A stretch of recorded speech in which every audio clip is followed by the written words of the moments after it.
kita lanjutkan dengan perkataan ketiga. Kita membaca dari Injil Yohanes pasal 19 ayat 25 sampai 27. Dan dekat salib Yesus berdiri ibunya dan saudara ibunya, Maria, istri Klopas, dan Maria Magdalena. Ketika Yesus melihat ibunya dan murid yang dikasihinya di sampingnya, berkatalah ia kepada ibunya, "Ibu," dalam terjemahan yang lebih tepat adalah perempuan, "inilah anakmu." Kemudian katanya kepada muridnya, "Inilah ibumu." Dan sejak saat itu, murid itu menerima dia di dalam rumahnya. Saudara-saudara yang saya kasihi, semua kata ibu dalam Yohanes pasal 19 ayat 25 sampai 27 menggunakan sebuah kata Yunani, mater, yang artinya ibu atau mama, atau dalam bahasa Inggris mother. Kecuali kata ibu dalam kalimat yang dipakai Tuhan Yesus ketika Tuhan Yesus menyapa Maria.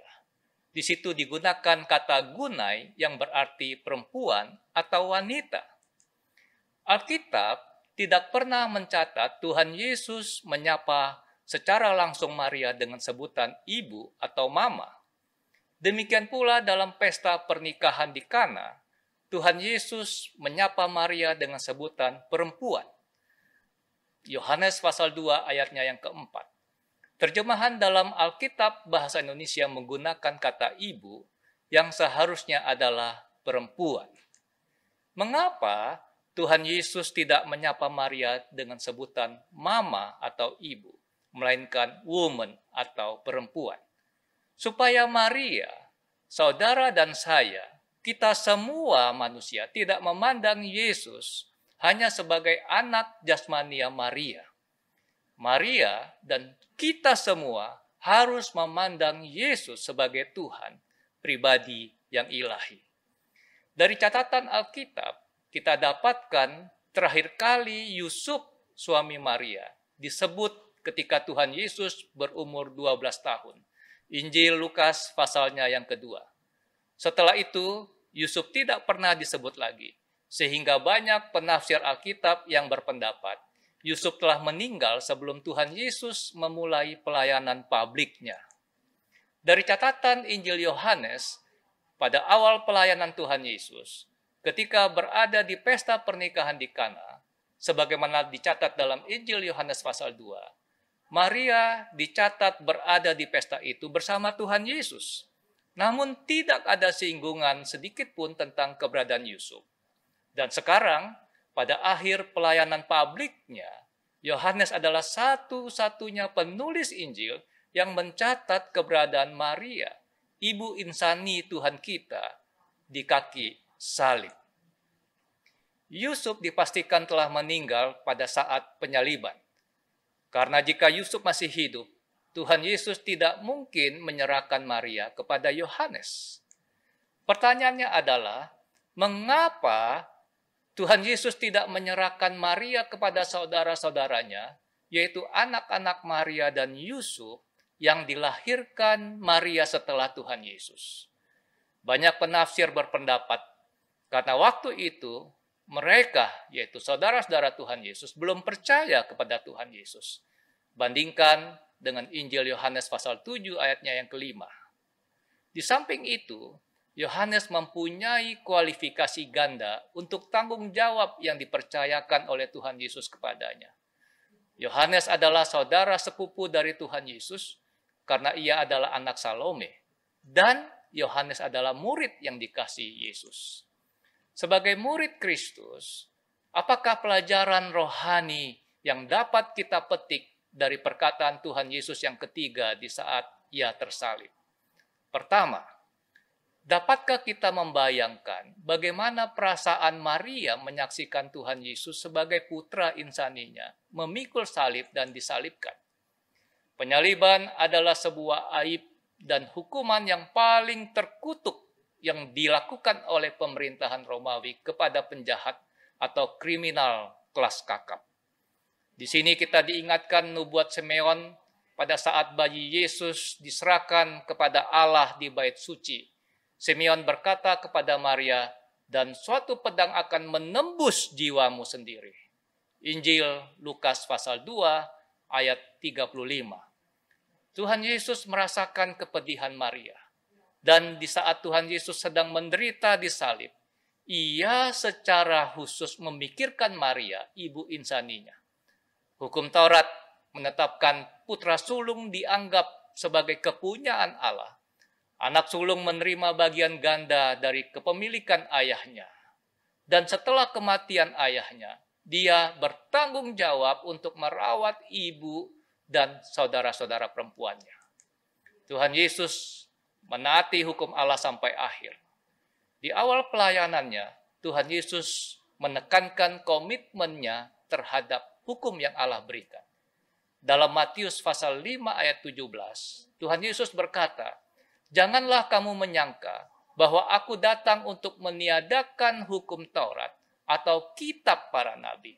Aku datang bukan untuk meniadakannya, melainkan untuk menggenapinya." Tuhan Yesus menghormati dan mematuhi hukum yang Allah berikan sepanjang hidupnya, bahkan ketika ia sedang menderita di kayu salib.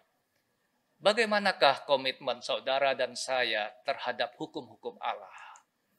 Tuhan Yesus sebagai anak yang penuh kasih, memastikan ibu insaninya mendapatkan pemeliharaan dengan baik di hari tuanya setelah ia tidak lagi di dunia ini.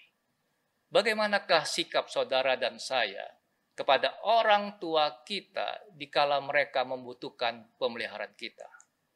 Salah satu bentuk mematuhi hukum kelima, hormatilah orang tuamu, adalah memelihara mereka dikala sakit dan di hari tua mereka. Amsal 23 ayat 22 berkata demikian. Dengarkanlah ayahmu yang memperanakan engkau, dan janganlah menghina ibumu kalau ia sudah tua. Saya ulangi sekali lagi. Amsal 23 ayat 22. Dengarkanlah ayahmu yang memperanakan engkau, dan janganlah menghina ibumu kalau ia sudah tua. Tuhan telah menciptakan suatu ikatan yang indah dalam hal memelihara antar generasi yang timbal balik. Orang tua memelihara anak-anak itu merupakan sebuah hak istimewa, mengasuh anak-anak di masa awal kehidupan mereka. Dan sebaliknya anak-anak mempunyai hak istimewa yang sama memelihara orang tua mereka di tahun-tahun terakhir kehidupan mereka. Sekalipun orang tua dapat memenuhi kebutuhan mereka di hari tuanya, kita sebagai anak-anak tidak boleh melupakan mereka. 2 Timotius 2 ayat 2 dan 3 memperingatkan saudara dan saya, memperingatkan kita bahwa pada hari-hari terakhir manusia akan mencintai dirinya sendiri dan menjadi hamba uang. Mereka akan membual dan menyombongkan diri. Mereka akan menjadi pemfitnah. Mereka akan memberontak terhadap orang tua. Kasus anak-anak yang memberontak kepada orang tuanya, yang tidak menghormati orang tuanya, semakin sering terjadi di sekitar kita sekarang ini.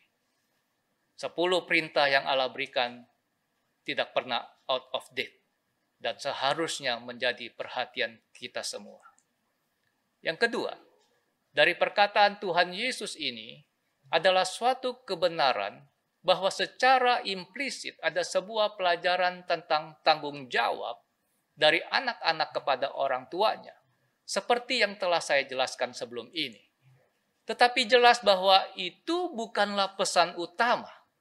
Penderitaan Tuhan Yesus pada waktu melihat Maria menderita, dan khususnya kasihnya yang luar biasa, kepedulian Sang Juru Selamat kepada Maria dalam statusnya sebagai seorang percaya, domba kepunyaannya, jauh melebihi perhatian seorang anak untuk ibu insaninya.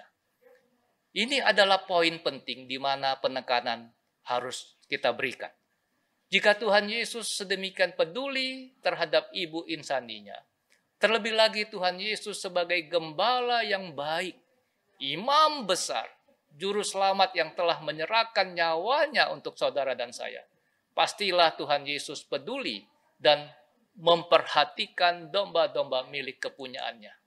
Dalam Lukas pasal 8 ayat 21, Tuhan Yesus berkata, "Ibuku dan saudaraku ialah mereka yang mendengarkan firman dan melakukannya."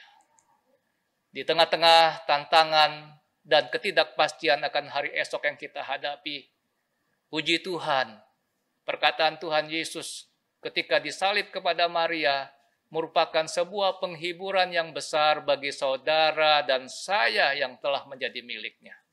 Bahwa Tuhan Yesus akan selalu peduli dan mengasuh miliknya.